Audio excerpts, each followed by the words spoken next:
Hello बच्चों, क्या हाल चाल। उम्मीद है अच्छा होगा, मस्त होगा और आपका पढ़ाई अच्छे से चल रहा होगा। तो फिर से स्वागत है आपको प्रकाश के परावर्तन का 5वां लेक्चर में। ये कौन सा लेक्चर है? 5वां। तो इसमें हम लोग देखेंगे अवतल दर्पण के सामने विभिन्न दूरी पर रखे वस्तु का प्रतिबिंब। ठीक है, अवतल दर्पण के सामने विभिन्न दूरी पर रखे वस्तु का प्रतिबिंब। तो पहला हम लोग देखेंगे अवतल दर्पण के सामने ध्रुव और फोकस के बीच स्थित वस्तु हो। ठीक है, अवतल दर्पण के सामने ध्रुव और फोकस के बीच अगर वस्तु स्थित है तो प्रतिबिंब कैसा बनेगा? तो जब वस्तु अवतल दर्पण के सामने ध्रुव और फोकस के बीच हो। ठीक है, जब वस्तु अवतल दर्पण के सामने, ये ध्रुव है और ये फोकस, तो जब वस्तु अवतल दर्पण के सामने, तो ये अवतल दर्पण है, तो सामने ध्रुव और फोकस के बीच में स्थित हो वस्तु स्थित हो तो प्रतिबिंब दर्पण के पीछे आभासी और वस्तु से बड़ा बनता है। तो ये जो प्रतिबिंब है दर्पण के पीछे बन रही है। ठीक है, ये जो है ए भी क्या है? वस्तु है। ए डैश बी डैश क्या है? प्रतिबिंब है। तो प्रतिबिंब जो है दर्पण के पीछे और वस्तु से क्या है? बड़ा है और पीछे बन रहा है, इसलिए क्या है? आभासी। तो जब वस्तु अवतल दर्पण के सामने ध्रुव और फोकस के बीच स्थित हो तो प्रतिबिंब दर्पण के पीछे आभासी और वस्तु से बड़ा बनता है। तो यहाँ देखिए वस्तु जो है ये है, छोटा सा है, और ये ठीक है, ये क्या है? बड़ा है। ये भी क्या है? वस्तु है। ये क्या है? बड़ा है। तो प्रतिबिंब कैसा बनता है? तो वस्तु से बड़ा बनता है। ठीक है, तो जब वस्तु अवतल दर्पण के सामने ध्रुव और फोकस के बीच स्थित हो तो प्रतिबिंब दर्पण के पीछे आभासी और वस्तु से बड़ा बनता है। ठीक है, प्रतिबिंब कैसा बनता है? तो बड़ा बनता है।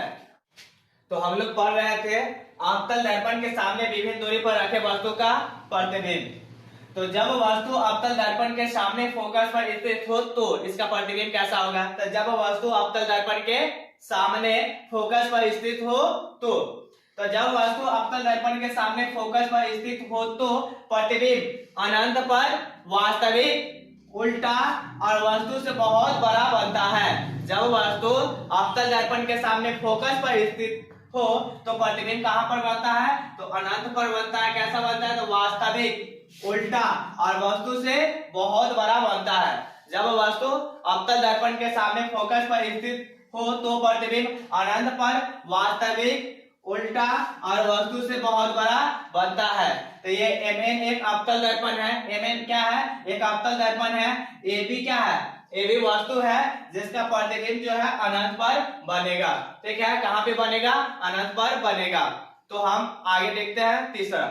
तो तीसरा है जब वस्तु अवतल दर्पण के सामने फोकस और वक्रता केंद्र के बीच स्थित हो तो प्रतिबिंब। जब वस्तु अवतल दर्पण के सामने फोकस और वक्रता केंद्र के बीच स्थित हो तो प्रतिबिंब कैसा बनेगा? ये हम लोग देखेंगे। तो जब वस्तु अवतल दर्पण के सामने फोकस और वक्रता केंद्र के बीच स्थित हो तो प्रतिबिंब वक्रता केंद्र और अनंत के बीच वास्तविक, उल्टा और वस्तु से बड़ा बनता है। ठीक है, जब वस्तु अवतल दर्पण के सामने फोकस और वक्रता केंद्र के बीच स्थित हो तो प्रतिबिंब वक्रता केंद्र और अनंत के बीच वास्तविक, उल्टा और वस्तु से बड़ा बनता है। ठीक है, जब वस्तु अवतल दर्पण के सामने फोकस और वक्रता केंद्र के बीच स्थित हो तो प्रतिबिंब कहां बनता है? वक्रता केंद्र और अनंत के बीच वास्तविक, उल्टा और वस्तु से बड़ा बनता है। तो Mn एक क्या है? अवतल दर्पण है। यहाँ जो AB क्या है? वस्तु है जो कहाँ रखा गया है? वक्रता केंद्र और फोकस के बीच, फोकस और वक्रता केंद्र के बीच में रखा गया है। तो प्रतिबिंब यहाँ देख सकते हैं वक्रता केंद्र और अनंत के बीच A डैश B डैश प्रतिबिंब प्राप्त होता है। ठीक है, तो जब वस्तु अवतल दर्पण के सामने फोकस और वक्रता केंद्र के बीच स्थित हो तो प्रतिबिंब कैसा बनेगा?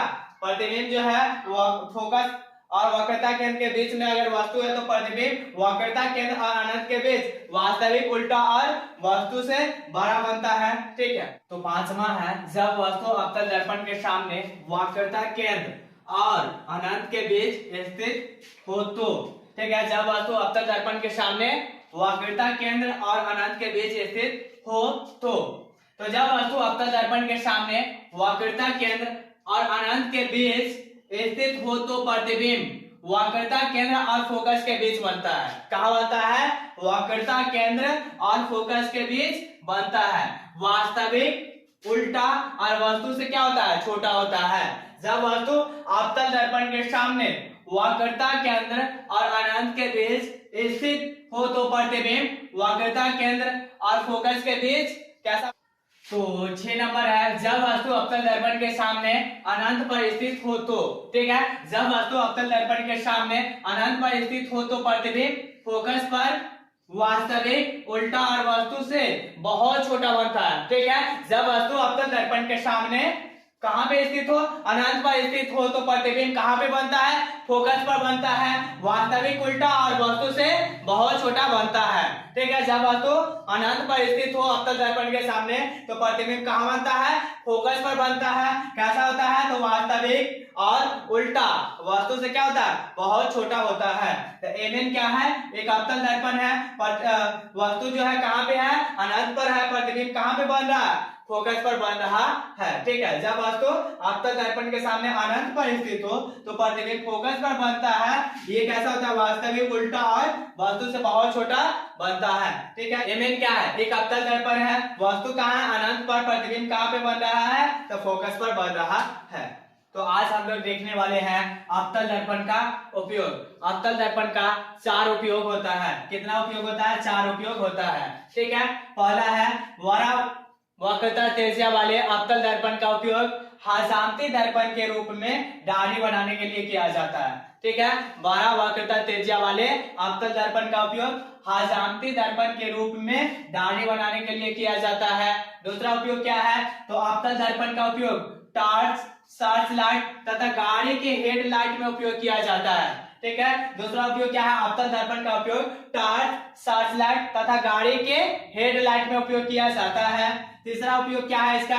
तो रोगियों के नाक, कान, दांत आदि के जांच के लिए अवतल दर्पण का उपयोग किया जाता है। ठीक है, आदि का उपयोग किया जाता है। ठीक है, रोगियों के नाक, कान, दांत आदि के जांच के लिए अवतल दर्पण का उपयोग किया जाता है।